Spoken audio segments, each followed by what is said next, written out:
The word get is a verb.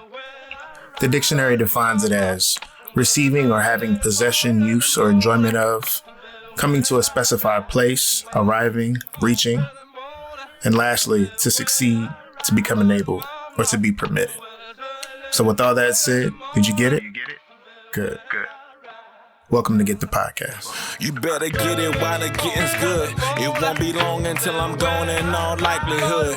Misinformed is an excuse, be the engine that could. I know my roots, I know my rights, and still misunderstood. I'm getting to it. Hey, what's up, people? It's your friendly neighborhood Negro, JC.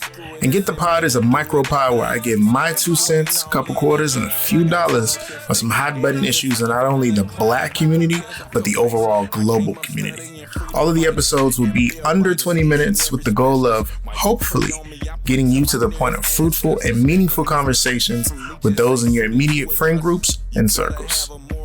So, you got it now? Yep. You get it yet? Think so. Good. Let's go. So what's up, guys? I'm sitting here and I'm actually carrying a conversation through WhatsApp to one of my good boys, Kadir, overseas. So shout out to Kadir. You're a part of this episode, whether you like it or not, motherfucker. But no, so like we had this discussion where like there's this guy called Rizza Islam on the grams and the social medias, right? He's an NOI representative, NOI being Nation of Islam. He's an NOI member and representative, and he often speaks. So here's the thing, right? Me and Kadir have talks often because at least when we first started having this conversation, I feel like I brought him over to the light a little bit. When we first started this conversation, Kadir was thinking about joining the Nation of Islam. And I said, you know, I respect everything that they have done over here in the States. I respect the way that they mobilize and have taught Black men to, and the Black community at large, to stand together. But I mean, like, we can't also deny the fact that there was such great infighting inside of that organization that it led to the downfall and eventual murder, either like overtly or covertly. I personally, let me just preempt that by saying, I don't feel like the Nation of Islam are the people that killed Malcolm X. I do feel like the neglect in protecting your brother from the forces that be and the powers that be, i.e. the United States government, FBI, so on and so forth, the neglect in that because of the power dynamic and power struggles inside of that organization.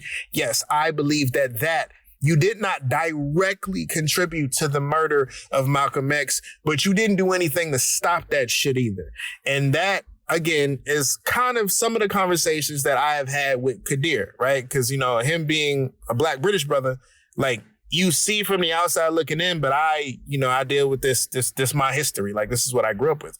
So, you know, I have these conversations with him. And we got on the topic of this guy, Rizza Islam. And the problem with Rizza is, the problem I have with the nation is they say and do really helpful things. They also say and do really fucked up shit, right? And the problem is, like, you have these rogue members of the nation, be they official or unofficial, right? But you have these you have these COVID. You have these members of the nation that, you know what I'm saying, it's the most dangerous type of propaganda because you tell lies and truths, right? So unless you're like a super sleuth and are naturally used to having a skeptical or quizzical, curious nature when it comes to the information that you receive, as am I, i.e., probably why I'm a journalist, and an intellect on top of that. But when you have a curious nature, when you don't have a curious nature, it's harder to figure out the lies and separate the lies from the truths, right? And that's why I said it's the most dangerous propaganda, because it's not propaganda that you can outright call a lie. It's the same thing as like a hoax. A hoax does not mean that something is untrue. It just means that you're taking something that may be true and you're twisting it to bend to your political agenda. Not going to get into COVID-19. This is not the rant for that. Because not the rant for that. Going back to where I was going. So in talking to him today, because I sent him a video on the social medias of from a documentary series called Hidden Colors, right? I have seen every last single one of these. Now, I saw them when I was younger, and I instinctively was able to parse through the bullshit and pick out the good. You know what I'm saying? Because again, the most dangerous type of propaganda is things that are true mixed with things that are false. And you package it as one thing. So I sent my boy Kadir this video, and we're talking about it because I was like, you know, this is wrong. This is deadly. This is dangerous. You can't have, like, some things that they're saying in this video are absolutely correct, right? They get into the origin of crack cocaine and Freeway Ricky and, you know, all of these people and how that worked. You know, yes, this is true. Yes, this is correct. Yes, this is fact. And then somehow, from crack cocaine, we get into the gay agenda and pedophilia, right? And I'm just like, okay, see, this is the thing that would give a person with a curious nature pause. Because how do we make such a large jump from crack cocaine to pedophilia? Like, what are we doing? You're not even drawing a clear line. We have literally circumvented a bush, went through the bush, went on top of the bush, burrowed underneath, took a root, and now we have pedophilia? My nigga. And so, like, you know, they got on the whole gay agenda and this and that. And I'm like, listen, or the whole gay agenda and the emasculation of the black man. And I'm just like, okay, so historically speaking, if it wasn't for a black trans man, a black trans woman, Marsha P. Johnson, there would be no gay agenda. And Sylvia Rivera, a brown trans woman, give me room, y'all. I'm doing it. If it wasn't for those two, black and brown people, we would not have an LGBT for white folk to co-op. Right? Because it's always like, oh my God, it's always like, oh, there they go, pushing black people in front of the LGBT agenda. Bitch, we been in front, like everything else in this country. If it wasn't for us, it wouldn't be none. Oh God, Jesus. And it's like, listen, I am black. I hate this word, but for sake of conversation, we'll use it. I am black. I am gay. I am masculine, right? And the only agenda that I personally have is getting to this bag and creating an empire, right? So if that is a part of the gay agenda, sign me the fuck up. I would like to be a part of it, right? And then, you know, you have now you got these kids growing up with same-sex households and they're very imaginative and they might be gay. And I'm sitting there like, statistically speaking, and this is when you got to get, because like I told him, it's a 3-step process to breaking down Hotepery and Hotep niggas. It's a 3-step process. You can't just come at them from one side. You got to come at them from all angles. You know what I'm saying? But I was like, you know, statistically speaking, the children of same-sex parents or parentage overwhelmingly grew up to be straight, right? These are numbers, right? On top of that, if we use your logic in the inverse, homosexual children with heterosexual parents should grow up to be straight. I'm going to leave that for pause. Also, statistically speaking, children that are homosexual overwhelmingly have heterosexual parents. And they still grow up gay. So, like, what the fuck? And so, I remember having this exact conversation. It was myself and 4 others. We were standing in a circle. This is when I was in Seattle. And there was an older gentleman. I was the second oldest inside of the circle. The eldest gentleman had me by about 10 years or so. Muslim from the hood. He's actually from New York or whatever. He's from Brooklyn. Well, let me not speculate on his hood ties. I'm going to just say that he was from Brooklyn. He's from New York. He was a Muslim, right? So we were having a really progressive conversation. However, what I have come to learn And me and Kadir were talking about this. 7 to 8 out of 10. This is an inside joke. But no, seriously, in my personal experience, I can't, this is not an empirical evidence driven based thing. This is just me growing up black in DC, right? 7 out of 10 hood Muslim niggas bend the arc towards toxicity in some form of hotepery, right? Some form of hotepery. So we started out really good in the conversation. Us and, me and these 4 gentlemen, 3 Muslim, 1 not. 2 if you include myself. And then somehow, as I knew it would, the arc bent towards essentially homophobia. Same-sex parentage and all that good shit. And so I related the statistics that I said to you, but I will arc back to the 3-step process when breaking down hotepery and hotep niggas. Number 1, I had to explain the theory of intersectionality. Before I began the work of surgically destroying this man's argument, I had to make sure that you understand the tool with which I am about to do this, right? Because as I explained to Kadir, I'm a same gender loving man. I'm quote unquote masculine or masculine presenting, right? And I'm also good looking, but that's neither here nor there. That's just something I threw in there. But yeah, these 3 things allow me advantages and disadvantages, as do all intersections that people occupy. For example, because I am essentially a dude, in the 5th intersection, hood nigga. I am of lower economic socio class. That's my rearing, right? I grew up poor, right? So you have masculine, you have black, you have gay, you have hood, right? Or hood adjacent. You know what I'm saying? Those are my intersections. So with this, like I was saying, because I'm masculine, I do not have the privilege of walking around and calling women bitches. Like, hey, bitch. No, I can't do that because it's not that I am not a part of the intersection of femininity that would grant me that passage with women. I don't have it. You know what I'm saying? And that's something that is uniquely intrinsic to my intersection, right?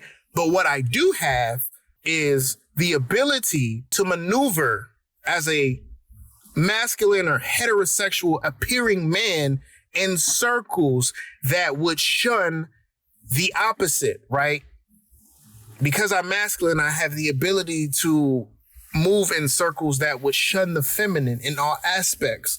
Women, feminine men, feminine leaning men. You know what I'm saying? Like, I have the ability to do that. And so for that reason, that's one intersection off the box. The second intersection would be that I am of the people. I'm not going to say I'm a hood nigga. I'm just ghetto. Like, you know what I'm saying? I'm from the hood.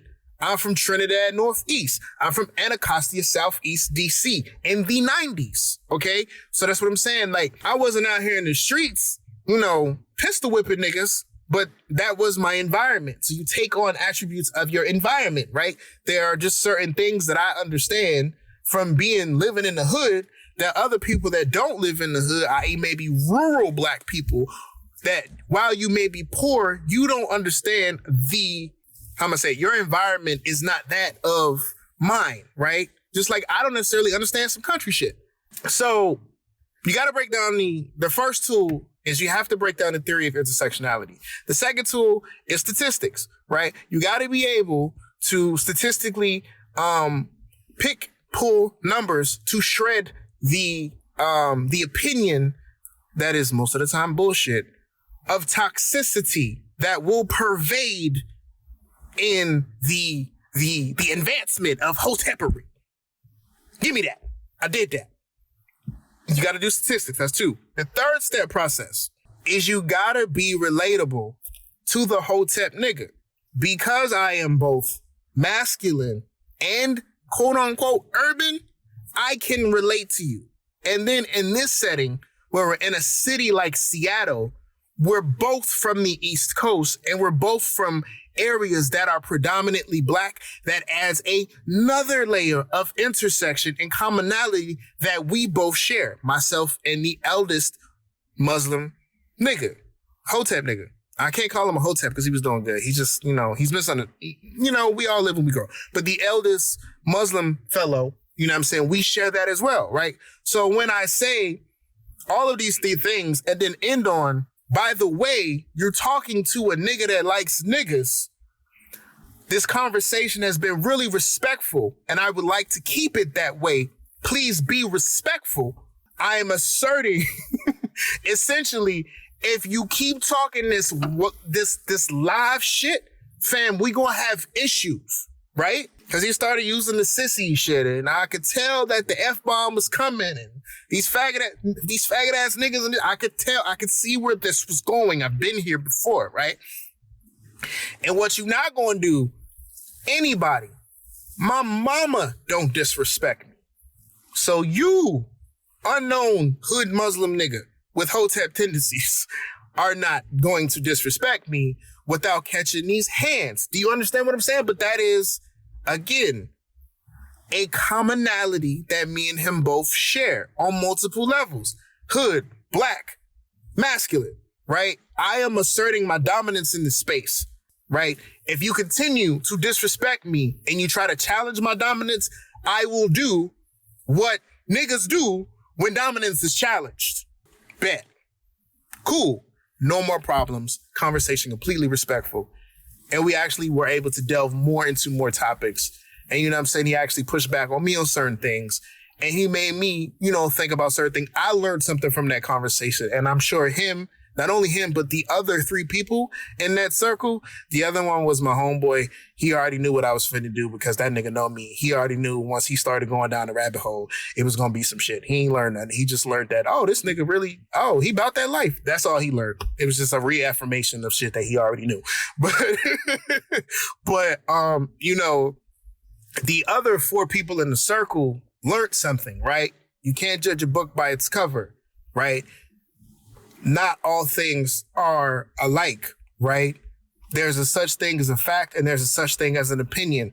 They learned from that interaction with me that to be careful what you say, because not everybody is who you might think or perceive them to be, right? Right? And so that was just my thing. I don't know what I'm going to call this.